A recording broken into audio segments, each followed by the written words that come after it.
Kinsey, and it is my pleasure to be introducing you to this year's 2021 Nellie Talks. What is Nellie Talks? Nellie Talks is a virtual video series made to empower young women by having strong, independent, and impactful female speakers from all different kinds of backgrounds speak about their careers and experiences. This event is hosted by the Nellie McClung All-Girls Junior High program at Oliver School. This all-girls program is a junior high that focuses on the empowerment and development of young women and establishing leadership skills in those attending the school. This year marks the 25th anniversary of the Nellie McClung program, and we want to celebrate this milestone with some special alumni speakers. For the past several years, Nellie students have been organizing and facilitating our annual Power of Women event, or POW. At this large in-person event, speakers and students had the opportunity to interact in person. Unfortunately, due to the fact of the COVID-19 virus, we are unable to hold this uplifting and inspiring event in person. However, we believe this event will still be motivational and an eye-opening experience for all those watching.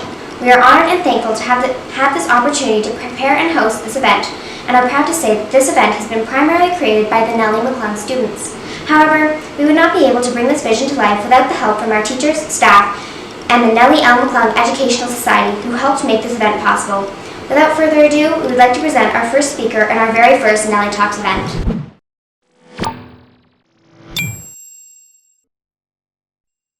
Hey, Rakhi, how are you doing?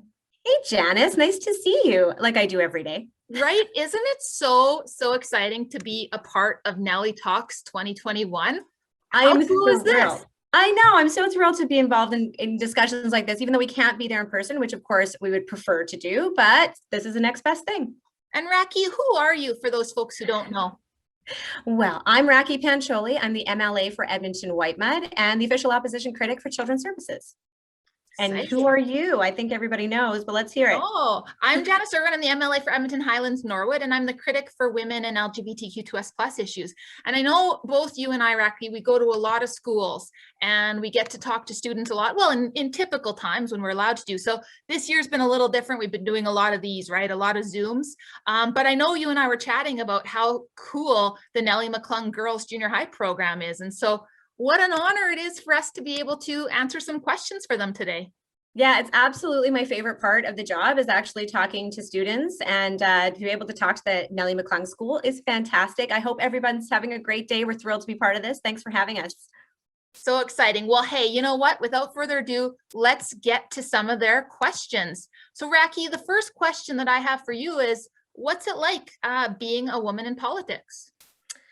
Well, you know, Janis, thanks for the question, and thanks to those who asked it. You know, it's really hard to say what it's like because it's all I know, right? I don't know what it's like to be a man in politics, but to be a woman in politics, I think it creates a sense of obligation a little bit to speak for women's issues, because we know for so long politics has been dominated by men, and one of the problems with that is that we don't, first of all, have a diversity of views in politics, but then issues that are really important to women tend to not become the most important discussions out there, right? And so I think being a woman in politics, I take it really seriously that I have to listen to the diversity of views even amongst women, and make sure that I'm doing my best to represent them. But I also think it's sort of being a woman in politics is also sort of being a bit of a role model, right? You want to inspire other women to seek out leadership roles, whether it be in politics or business or in their community, whatever they do. And so I think, you know, you feel that sense of responsibility as a woman in politics for sure. So Janis, let me ask you a question. What struggles have you faced in politics? Great question. Well, you know, Rakhi, you and I were both elected at the same time. We were two of the three new NDP MLAs in 2019. So you and I have had a bit of a shorter journey in elected office, but you know, I've been involved in politics for a while. I did run once before to be our member of parliament back in 2015, so I've been around a little while. But I have to say, honestly, generally I've had a fairly positive experience, and I think I've been pretty privileged in my journey. You know, one of the things about me and my identity is that I am a member of the LGBTQ2S+ community, and I am the only openly gay member in the legislature right now. And so, you know, often the question is, well, you must get a lot of awful stuff. I mean, I get some not so nice things on social media, but generally, you and I both know that people will say things on the internet that they would never say to your face, right? And so I think I can say that I've been pretty fortunate, and haven't faced too many struggles. But like you said, just because you and I maybe haven't faced super big struggles, we know that one of the big parts of our job is speaking up for those people who have. And so that's something that we take really seriously. Yeah, absolutely. Yeah. Well, let me throw it back to you, Rakhi.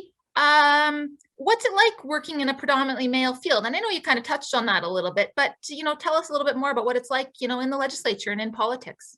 Yeah. And so that's definitely a thing, right? Because even right now, as you know, Janis, every time we go into the legislature, we don't have 50% of those MLAs in that legislature are women. It's not balanced right now at all. So I think going into the legislature every day as a woman in politics, when you're kind of seeing a whole bunch of male MLAs out there, I think it's really important that we keep raising those issues about being a woman and the challenges that women face. And sometimes it's a bit of a process of education, right? And I think we've seen that a lot in the last couple of years, Janis, when we're talking about, for example, what's happened with the economy and what's been happening through the pandemic. We know women have been hit hardest through this whole period of time. And yet a number of the men in the legislature may not understand that. So we sometimes have to educate them on what women have experienced. And again, it's not a universal experience. Every woman has their own other identities that shape what they've experienced. But being in a predominantly male field means that you kind of have to keep talking about it and keep educating and keep sharing the experiences of women so that there is a full understanding that when policy decisions are made or bills are introduced, that they're considering the experience of women. So it can be a little bit daunting when we don't see as many women in there as we know are representative of the province of Alberta, but it just means we need to kind of speak up a little bit more and a little bit more loudly. Absolutely. All right. Let me ask you a question now, Janis. So do you, and I know you'll be able to answer this easily, do you have any encouraging words for young girls aspiring to go into politics? Oh, what a good question. I always tell people, and I know, Rakhi, you do the same, that, for anybody, young girls, women, older folks, whatever, that if they're interested in it, to definitely listen to that voice and think about it seriously. I love talking to young people who, can't even vote yet, but are interested in politics. And I always say, just because you're young and you're not 18 and you can't vote, doesn't mean you can't be politically active. And so my encouraging words are always to young girls, young women, do it. If it's something that interests you, absolutely do it. I think that's a pretty good question, Rakhi. So I want to ask you that same one. What are your words?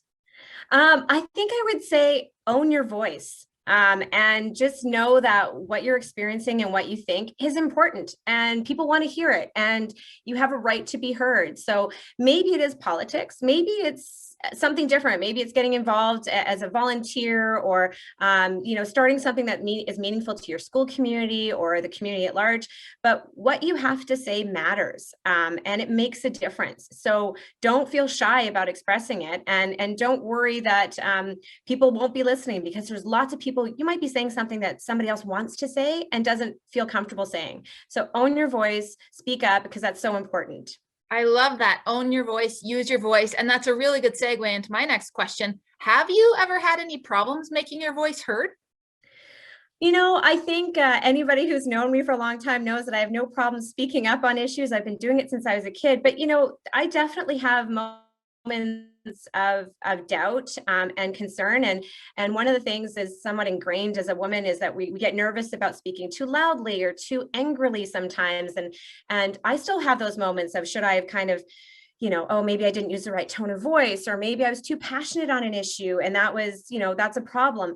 But I every single time I feel that doubt, I then equally feel like I get responses and emails and messages from women and from men too, saying, thank you for saying that. But I think those moments of doubt are natural. And you just have to be true to who you are and know that you can't try to pretend to be somebody else. So if you're somebody who has strong views, express your strong views, right? And so that's definitely something I still have those moments, but you kind of persevere through them. Let me see. There's such great questions here. Let me see. The next one is for you, Janis. How has being a female political leader changed your life? Oh my goodness. Well, just being a woman in politics and a queer woman in politics has definitely been such a learning experience over the last while. And I know you and me, like I said, we started at the same time here provincially, and yeah, every day it's just, you learn something new, and you learn from your colleagues. We learn from our leader, Rachel Notley, every day, and we see what it's like to be a woman leader in this province, and a darn good one, might I add, right? So yeah, it's been a good journey so far, and I think you and I both, we're really early in our careers, and there's going to be a lot more learning and leading to come. That's right. I love that. A lot more learning and leading to come. Love it. So hey, this is a really good question. These are such great questions. What motivates you to do what you do, Rakhi? So it's funny, Janis, that just as you asked that, I could hear my kids running down the hallway right outside my room. So I can tell you that that is exactly what motivates me to do this. I say that all the time when people ask, why did you get into politics? And it might seem like a pretty, I don't know, typical answer, but the truth is it is my kids, right? Because I have a lot of strong views about the kind of province I want them to grow up in, the kind of education system I want them to experience. They're pretty young, still in elementary school. And I want them to stay here. I want this to be a place where they feel like they can thrive and want to grow and put down there and stay here, like put their own roots in down here. So that's what inspires me. But that's why I decided to get into politics. I really wanted to shape and contribute my voice to the province that my kids grow up in. So let me go to the next question here. So Janis, what's the best thing about your job? Oh my goodness, that is an easy question, because it's honestly stuff like this. Being able to talk to students, being able to connect with constituents, being in the legislature is obviously a really important part of our job, but I find what's most powerful is when I can connect with people outside of that building, when I can hear their stories, when I can learn from them. And like I said, I love chatting with students, and I hope, Rakhi, that you and I can visit Nellie McClung one day, and we can meet some of these amazing students and teachers who made these questions, and have such an exciting Nellie Talks Day. I know I'm sort of sad that we can't see the students' faces right now, because I really would love to talk to you. That is absolutely the best part of the job. So I agree. That is great, talking to students for sure. Yeah, absolutely. Well, this next one is a really interesting one too, Rakhi. Are there still many people who don't think that women should be in the Democratic and political parties? Do you encounter people like that who don't think women should hold those spaces? Well, I think we see fewer and fewer people saying that outright or being explicit about that. But I know, like, even when I was campaigning and I was door knocking in my neighborhood, and I talked to people, I'd get kind of these looks sometimes about when I mentioned I had young kids. They were like, well, who's watching the kids if you're doing this? And what there's sort of implied behind that is that idea that you can't do both as a woman. You can't be a parent and you can't be political at the same time. You have to pick one or the other. And so it wasn't certainly outright, but I think sometimes that's still underlining. And I still sometimes think we hear language around when we talk about trying to actively recruit more women to get involved in politics, to ask them, sometimes we get this pushback of people saying, oh, well, it should be based on merit. And I know you've heard that a lot, Janis, as well, which is really, I think, disappointing and not accurate. What does that mean, Rakhi? Just for folks, like, what does that mean when people say merit? Like, yeah, sometimes it's that idea of like the best person should have the job versus, trying to make room and make space for people who have been underrepresented. So we know that women haven't been involved in politics as much. We don't have as many women in the legislature. We don't have as many persons of color, people with different gender identities. Those are not Indigenous folks. We don't have enough of those people in leadership roles and in politics. And so when we talk about actively recruiting, some people sort of push back and say, oh, well, it should be based on merit rather than identity. But the reality is that these groups have been underrepresented for lots of systemic reasons. And it's not about merit, right? It's not about saying they're not as good or not as capable, which is what that argument kind of implies. It's actually about the fact that there's lots of reasons why there's additional barriers for people with different identities from getting into politics. And so when we make room and make space for those people and recognize those barriers and try to break them down, it actually improves the quality of people who are in leadership roles and in government. So we have to stop thinking about it as merit. We also have to rethink what we call merit, right? And really having a diversity of views really makes a better decision-making process, makes better politics, makes better decision-making for all of us, right? So, but that's certainly, unfortunately, an argument that I still hear every time we talk about getting more women in politics. And we just have to remember that women are just as capable, bring something unique and important to conversations. And so we have to keep pushing against that idea. I think this will be an easy one for you, Janis. I think you might have already mentioned it, but do you have any mentors? Yeah, honestly, whenever I get asked a question like this, I admire people that have mentored me. I risk missing people because truly there just have been so many folks who've supported me along my journey, right? People who believed in me years ago when I hardly knew anybody in Edmonton, right? Like, and it was a really kind of journey of relationships and meeting people and finding people who inspired me and were inspired by me, right? So yeah, it's hard to name just one or two, but of course, I think you and I both have been really inspired by Rachel and her leadership, being a fierce woman in politics, our premier, who did an amazing job. So she's certainly one, but I won't name any others. Do you have any, Rakhi, that you want to mention? So, I mean, obviously, yes, watching Rachel's leadership drew me into politics. I have to say one of the great joys and pleasures of this experience since being elected is getting the privilege of working with such strong women in the legislature. Obviously, Rachel, but I have to include you, Janis, in this list, right? Because we have such a generous group of women in our caucus, in our NDP caucus, which is our group of our MLAs, who are constantly sharing advice and wisdom and support. And I'm learning from all of them. But, I think you're absolutely right. We all have relationships that have gotten us to where we are. I know I've had a number of champions in my friendships who really supported me and made me feel confident enough to take these steps that I've taken. But yeah, I think we're surrounded by really strong, smart, compassionate, well-spoken women every day. And that's certainly inspiring for us.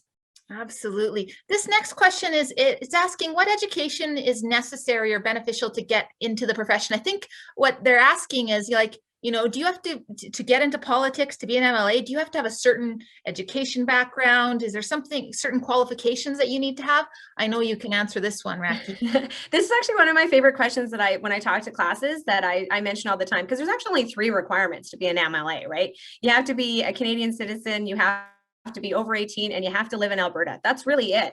And that's the way it should be, right? We don't have education requirements, and we shouldn't have education requirements because, again, if our elected officials are supposed to be representative of the province and the people they serve, they should come from all different backgrounds, right? So some of us, like myself, I have a pretty traditional background that for politicians, right? I was a lawyer before I decided to run for politics.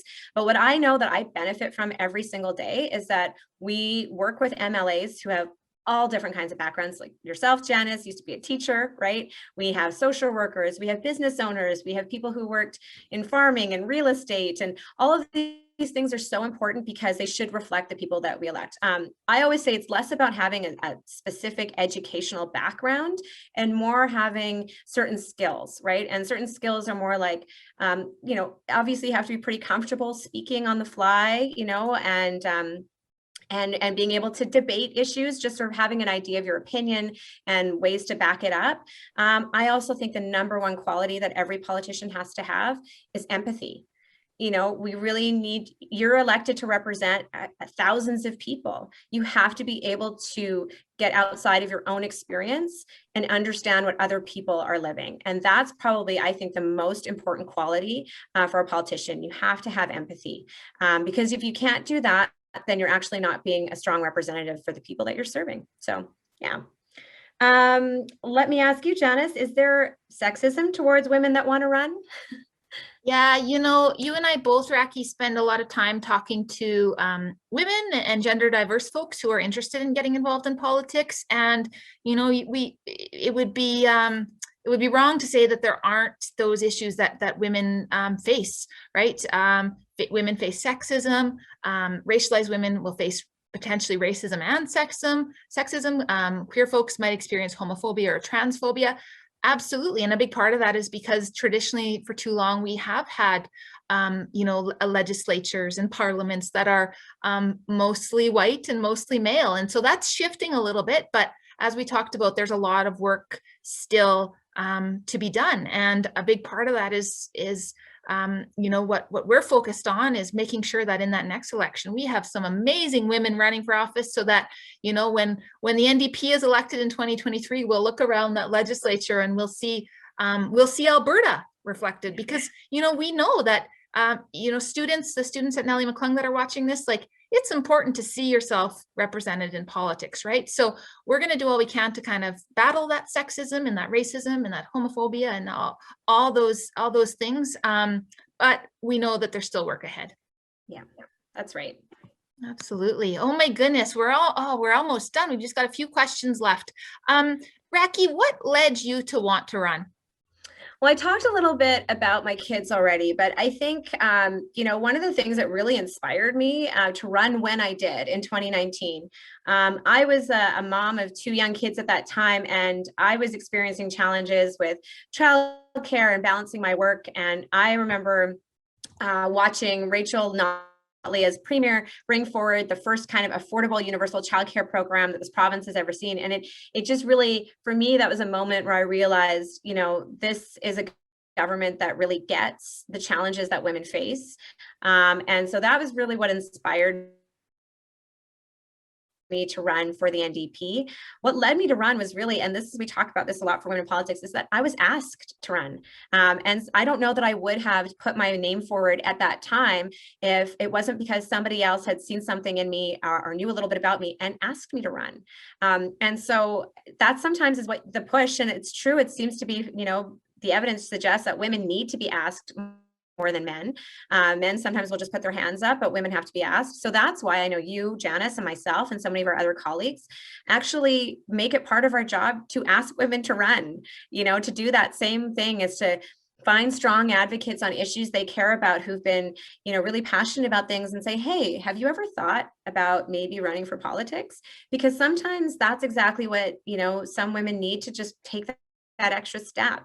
And maybe they hadn't thought about it before, and it makes them start thinking about it. But that's what it was for me. It really was not in the works for me in 2019 until somebody sat me down and said, I think you should maybe run in the upcoming provincial election. And I was like, yeah, you know what? Maybe I should. And so I think women supporting women is a really important part of getting more women in politics. We need to ask and keep asking and remind women that their voice is so important to be heard. So. Yeah. So I think we kind of maybe answered this one a little bit about, is it hard to be a woman in your position? Maybe I'll skip on to the next question, which is, do you face any challenges in your job or life? Yeah, that's a great question. I mean, I think one of the again, you and I've talked a lot about how we are certainly, we hold privilege in various ways. And, I give the example of before Christmas, we were in the legislature, really late hours, long days. And I said multiple times, but don't get me wrong, I will never complain, because, while we were finishing off, say, a 16-hour day, I had friends in working in healthcare who were going to be working even more hours in the middle of a pandemic under incredibly trying circumstances. So, sometimes it's frustrating, it's long days, sometimes it's challenging, feeling like we're in the opposition and that we can't stop a lot of what we see is harmful. For example, legislation from this government that we know is going to hurt people. And so that can be hard, and that can be disheartening. But we keep going and we keep fighting. And it's for all those reasons that you talked about, Rakhi, right? For your kids, for my niece and my nephew, for future generations. So yes, there are challenges, and yes, some days can be tougher than others, but I wouldn't give it up for the world.